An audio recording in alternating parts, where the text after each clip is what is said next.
Good afternoon, everyone. Thank you so much for your patience. Again, thank you for attending. I'm Jason Michalyshen, Public Information Officer with the Winnipeg Police Service. It's been nearly 3 months since I addressed members of the media on behalf of Maria, and I'm honored to be a part of today's event. The Winnipeg Police Service realizes and appreciates the many questions you will have of Maria and other dignitaries present today, but I am requesting that no questions be asked regarding the investigation as it is ongoing and this matter is before the courts. Also, I would ask that you refrain from asking any specific questions pertaining to Maria's personal health information. Thank you in advance for your cooperation and understanding, as this incident, as we all know, is still very fresh in our minds and very, very sensitive. It's my pleasure to invite Mayor Brian Bowman to open today's event with a few words. Sir. Thank you very much, and thank you everyone for being here today, including a number of Winnipeg City Council members that I'm very pleased were able to make it. I'm going to keep my comments very brief, other than to say that you know, the city went through a very difficult period and some difficult days, and you know, Maria, you demonstrated an incredible amount of courage and grace in the face of adversity that speaks volumes to who you are as a person. And you know, I think most would understand that in similar circumstances it would be easy to simply just feel sorry for yourself dealing with the tragedy, but you've really demonstrated something that has been just remarkable and inspiring. And I know in our conversation we had recently, I was really taken aback by the strength and really what you had to say about our first responders in particular. And so I want to echo what I'm sure you will say in a few moments, which is to just simply thank the incredible efforts of the members of the Winnipeg Police Service, the Winnipeg Fire and Paramedic Services, as well as the RCMP, the Winnipeg Regional Health Authority, among other groups that really helped step up at a time of need for you and for our community. Their efforts really can't be thanked enough, and the incidents that have brought us here together today really remind us of the important and invaluable work of our first responders. So I just wanted to say, on behalf of the City of Winnipeg, we are here with you in your road to recovery, and you continue to inspire. So all the very best in your recovery, and Winnipeggers have your back. Thank you. Thank you, Mayor Bowman. Now ask Deputy Chief Thorne to please come forward and say a few words. Sir. Thank you, Jason. First of all, I want to welcome everybody and thank everybody for taking the time to come out today. And as we look across the faces that are sitting up here, we're all we look very serious and stern. But I think what I want to reinforce with everybody, that today is a very happy day. I think that to celebrate and recognize Maria. I know that she's not only has the support of the city, but she also has a very strong network of support from family and friends. So I think as we go through today and we talk about the events of today, despite what did happen, I think this should be a happy event, and we should look at it that way. So I said, good afternoon. My name is Dave Thorne. I'm the Deputy Chief of Operations for the Winnipeg Police Service. And we've asked you here today to share a very courageous and a tremendous story that occurred here in Winnipeg back in July. The morning of July 3rd was a day that our city was rocked by a bombing. And what happened that day was a whole network of civic departments, city departments, emergency responders collaborated that day together to deliver service and care to a citizen of this city. And I think it was because of that coordination and collaboration that has happened that allowed for an outcome to happen that we're all here today to celebrate. Most importantly, though, we are here to celebrate the recovery of Maria, and how honored that we all are and how happy we all are to have her here today with us. A lot of partners helped us that day, and I'd like to take a chance just to mention them and to thank them. We have members of the RCMP here. The RCMP contributed the services of their bomb unit that day and following. The province of Manitoba Criminal Property Forfeiture Branch. I'd like to just thank them. Some of the seed money that was used to create TEMS, and we'll explain what the term TEMS mean later on as we go. That allowed an idea to turn into reality, and sometimes an idea needs as a seed, it needs water for it to grow, and that was that seed funding that we received from Manitoba Criminal Forfeiture, and of course the WHA. That if we could use on the continuum of care that happened that day, the WHA, the emergency department, the nurses, the doctors, and everybody else that delivered that care to Maria that today. They're here as well today, so I'd like to thank all of them for being here. Also present here today are quite a number of employees and members of both the Fire Paramedic Service and of the Winnipeg Police Service. And I'd like to thank them not only for the work that they do day in and day out, but I'd like to thank them for taking the time out of their busy schedules to be here today as well. So I just want to repeat, as Jason mentioned earlier, where we can't go today, as this matters before the courts, we cannot talk about details of the investigation, and we cannot get into personal health information.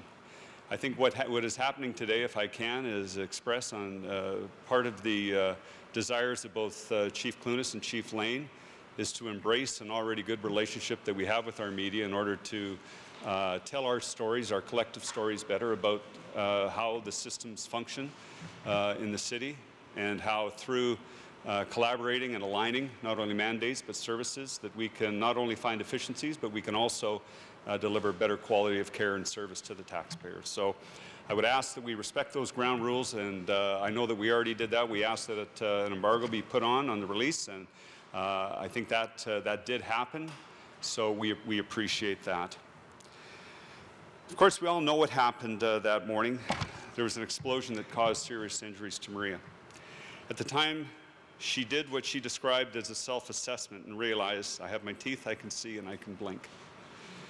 One of the first people who saw her shortly after the incident was a Winnipeg police officer.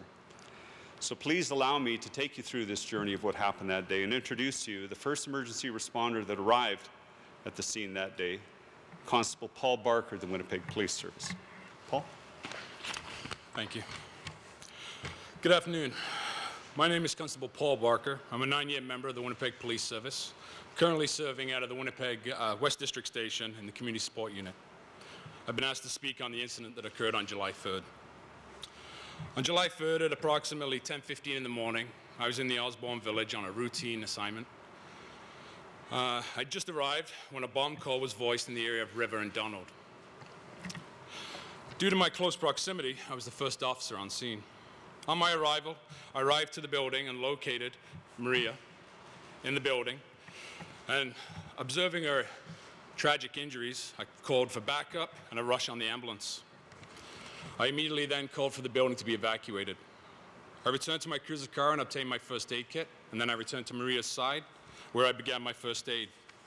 Due to her tragic injuries, my main goal was to stem the flow of bleeding and to prevent her from going into shock. Shortly after that, the first members of Winnipeg Police, 2 members of our tactical support team arrived. After ensuring that I had her injuries taken care of, they proceeded to continue to evacuate the building. Shortly after that, the first members of the Winnipeg Fire and Paramedic Service arrived and started treating Maria. Due to our close proximity to the explosion and the chance of secondary devices, Maria was moved outside to a waiting stretcher, at which point I was relieved. Then I assisted the street supervisor of the time, Patrol Sergeant Wersch, in setting up a perimeter around the building, not only to protect the evidence of the crime, but also to protect the public. I remained on scene, at which time I was debriefed by our bomb unit of what I had observed while inside the building. After clearing the scene, I attended to the hospital, where, with the assistance of Constable Doucette, I assisted Maria's family while she was in surgery. On that day, all branches of emergency services came together and performed their jobs with great professionalism. From the members of the Fire and Police Communications Center, the Winnipeg Police, the Fire and Paramedic Service, to the medical staff at the Health Science Center. On a personal note, I would just like to say, in my short time with Maria, that she was calm, even under these extreme circumstances, and she made my job and our job that much easier. Thank you.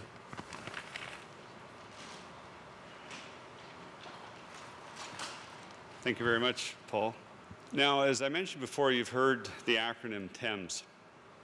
It stands for Tactical Emergency Medical Support Service, and you're going to hear more about that. I'm not the person to deliver that message or explain that. That's getting far too technical for me, but you will hear more about that. But for right now, that's what TEMS stands for.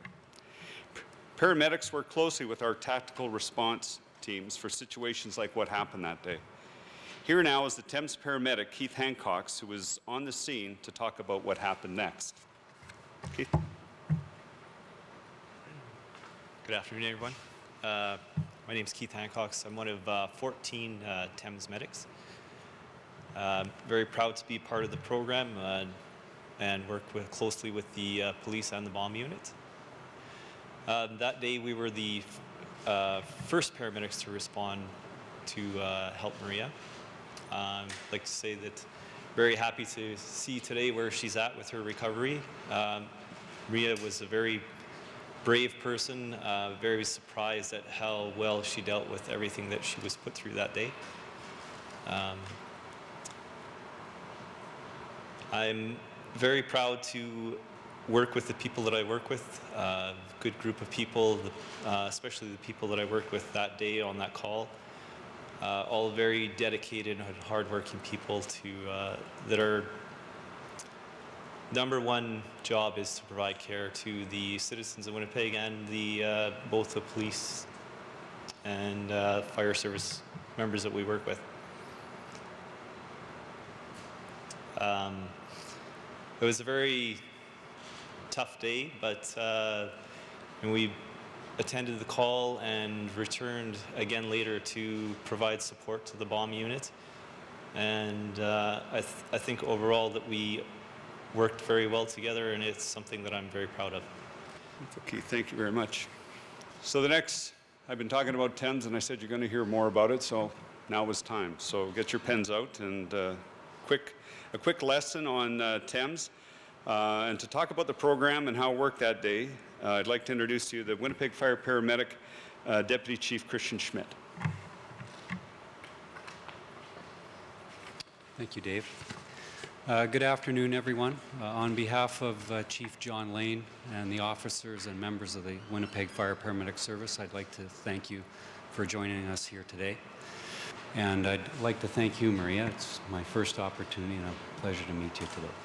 Thank you. TEMS, Tactical Emergency Medical Services, began as an idea here in Winnipeg back in 2009, shortly after the formation of the police tactical unit. There were some core members of that unit that approached Winnipeg Fire Paramedic Service with an idea that had been talked about in other jurisdictions, and other jurisdictions had begun to implement programs where paramedics from the local paramedic service would work side by side with members of the police service tactical unit.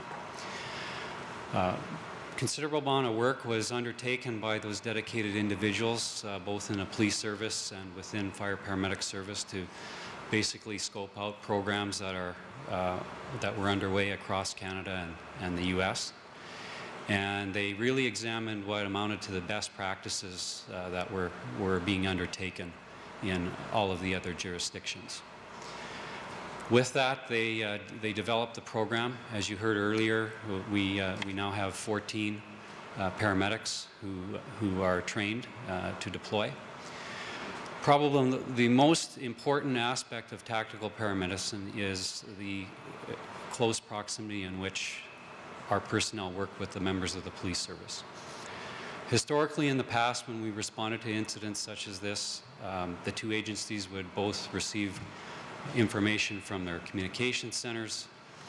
They deploy their resources to the scene, and then the members from each service at the scene would discuss matters and go about their business to mitigate the emergency. Today we have great cooperation with our communication centers, where information flows from the time of that 911 call. It flows seamlessly between the Police Communications Center and the Fire Communications Center, both by voice through the operators speaking with one another over the direct telephone lines, and through automated computer updates that are received instantly. From the moment the operator on the police side enters the information, it appears within the Winnipeg Fire Paramedic Service, and that information is then available to our staff on the front lines. We've always operated with what we call a unified command process, where when our officers arrive on scene, they work together to mitigate the incident. This program actually drills down to a higher level where we're at the tactical level, where it's not just the incident commanders that are communicating face-to-face, it's the actual tactical people on the ground that are there to mitigate the incident. That's the police and the Thames paramedics. And from that, we end up with a more efficient delivery of service, and most importantly, a safer service. And that safety holds true for both the patients at the scene, the public, bystanders, and our members that are present at the scene. So I think certainly the call that we had 3 months ago is a testament to what this city can do when departments collaborate with one another and work together and bring their resources together to deliver a far superior service to what would be delivered if we were functioning totally independently. And I think the proof is here from 3 months ago. Thank you.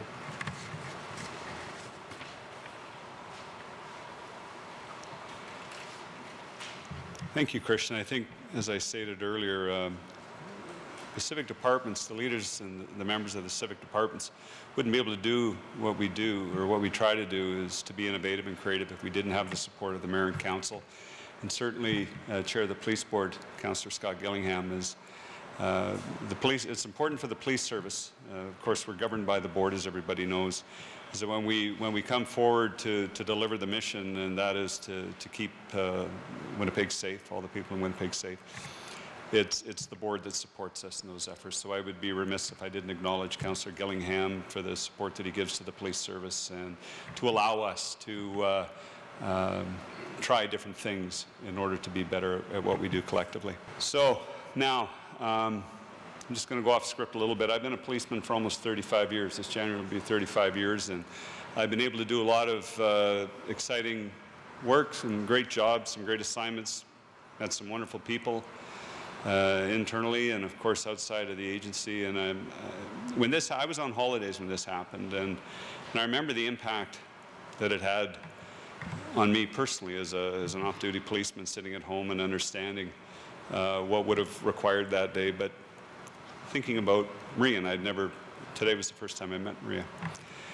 And what I heard when I got back to work after holidays, the chief went and met Maria, and Deputy Chief Art Standard and Deputy Danny Smythe, and everybody that has had contact with you. The message and the tone that I heard was just this utmost respect and admiration for Maria, for her courage, her toughness, resiliency. We can think whatever word, and I can't think of a time in my 35 years where somebody who's here today and is doing this to give back, to say thanks. So that's just some personal thoughts I thought I'd throw in. So I won't go on anymore. I know our guest is who we want to hear from, so I'll turn the podium over to Maria Mitousis.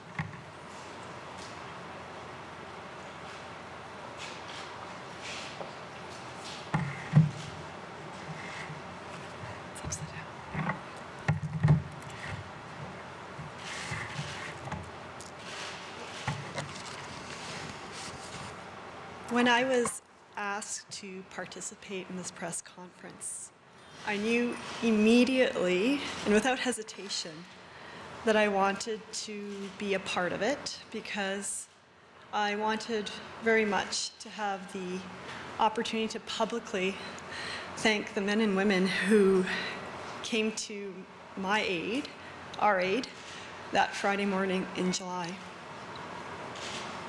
Earlier today, I was given the opportunity to meet these people and to tell them how so very thankful I am and thankful that the city has so many brave, selfless, dedicated professionals protecting us and who are there when we need them and when we need their skills the most. I was able to meet Paul and Keith and Mary and Barry, who are back somewhere, who were the first responders, the first people who came to us that morning. And it was very emotional, very important for, I think, us to have that contact, and I appreciate that opportunity. They're the ones who got me through that morning, and I wasn't going to pass up an opportunity to share with Winnipeggers that I believe that we're truly fortunate that we have these people with their expertise and integrity right here among us, and that our city is well equipped to manage all form of crisis. Certainly what happened on July 3rd was something unprecedented and quite shocking. I still have trouble grasping the reality of it, but I know it happened. Every one of my interactions with members of the Winnipeg Police Service, my 1,900 new friends, as Chief Clune has referred to them, has been positive and encouraging. And I've had the opportunity to meet a number of police officers, various ranks over the last 12 and a half weeks. And I've been so impressed by the dedication that they have to our city and its citizens. One of the officers I met in the earliest days was actually one of the officers who was standing guard at the hospital at the time when I think we really didn't know what was going on. And he would chat with me, and he shared with me that, and all he would talk to me about was the community building activities and projects that he and his partner would work on in the inner city, and gave me all these positive examples of stories and experiences of relationships that they had formed. And it occurred to me that this officer was so proud of these accomplishments, and I remember feeling really inspired by that and hearing firsthand that our police officers were involved in that way as well, not just responding to crisis and to situations that are unthinkable like the ones we went through. My experience with members of the police force has been that these are dedicated and talented individuals who believe in and care about our community. Our city's first responders are extraordinary people. The way in which they were able to respond so quickly to what happened that day, and we heard how it happened, and I've heard it for the first time really today too, was exemplary. I remember in the minutes after the explosion, the arrival of the first Winnipeg police officer, who I know now as Paul. He quickly took control of the situation, and he reassured us that help was on its way. And a few minutes later, the responders came. They got to work. They were calm. They were in charge. It's hard to explain the feeling, but I just knew I was safe, and I was going to be safe. It was something about the way in which these people, these individuals, comported themselves that gave me courage, and I think it gave the women who are in my office, and I see that they're here today. Thank you. Because we went through this together, and they gave us the strength.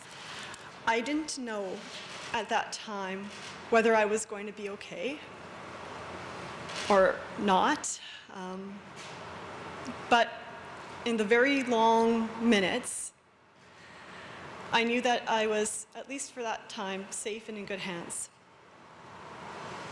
I felt confident that all I needed to do was to stay calm, take deep breaths, and work together with a team that was there to help.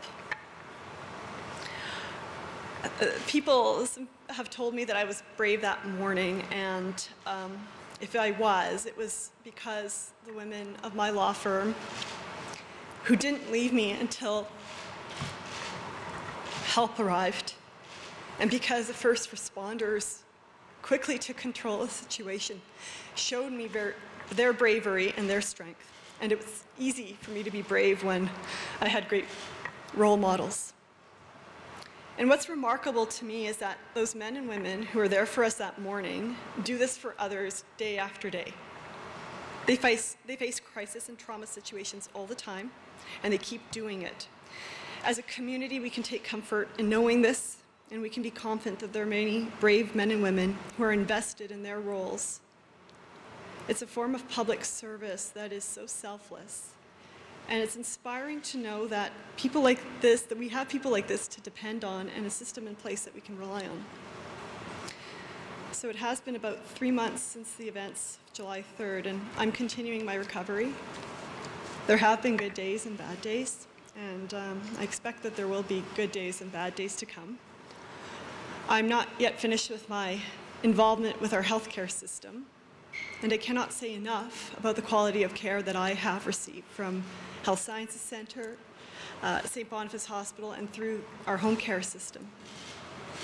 Those people who go to work each day and provide care to patients, most of whom are frightened and stressed and in pain, amaze me. There are so many people I want to thank, but I know we'll be here all afternoon. But I do want to thank the emergency team at HSC for what they did for me. I remember everything about that morning. From the first minute to when I happily was put under at HSC.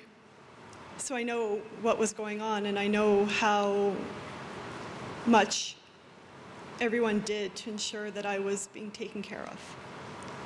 I want to thank the nursing staff at the HSC burn unit and the wonderful rehab staff at St. Boniface and HSC for their professionalism and compassion. Again, these are individuals who day after day help strangers, and so I want to thank them for helping me. In terms of my own recovery, the most important thing that I need is the time to heal physically and to move past what happened that day.